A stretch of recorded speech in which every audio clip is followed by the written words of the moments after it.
हम करी प्यार तो हंसे तू तो सजा लू। जी भैया कि हम करी प्यार तो हंसे। तो बनाइए एकदम सादा कर दिया इसको भी थोड़ा सा बनाइए भैया। अरे तू तो सजा लू। रुकिएगा वो किसी और की है फिलहाल। कितना हिल हो कि चार कतही लगा ले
हम जब फीलिंग में आते थे ये लड़का रोक देता।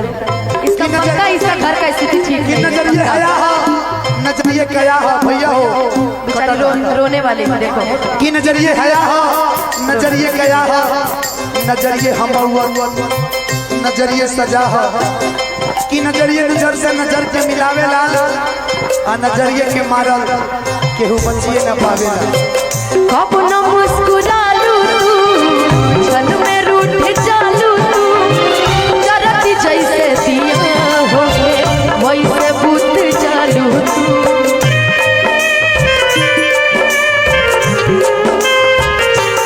हो कब न मुस्कुरालू तू छन में रूठ चालू तू जरती जैसे दिया हो वैसे बुत चालू सुते ना देलू सपना में सुते ना देलू सपना में तू आके जगा देलू दिल हो चार कतही लगा लेलू तहर दिल हो चार कतही लगा लेलू प्यार झूठा सही दुनिया को दिखाने प्यार झूठा सही दुनिया को दिखाने तू किसी यार से मिलने के बहाने आजा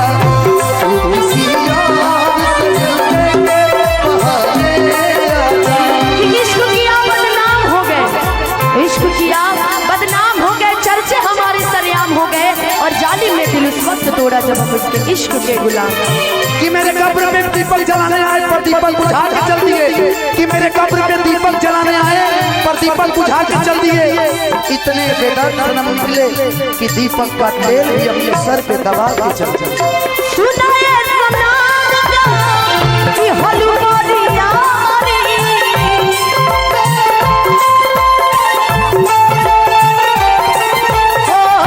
जिए के मन ना करे अब तो हमारी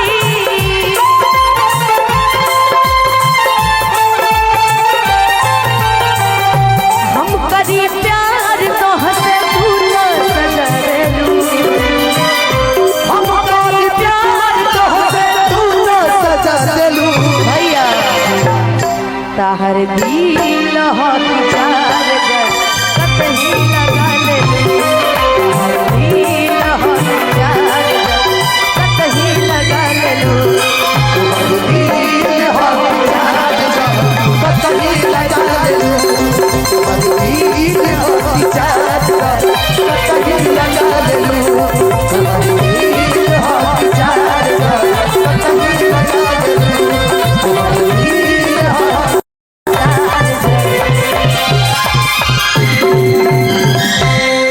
कतही लगा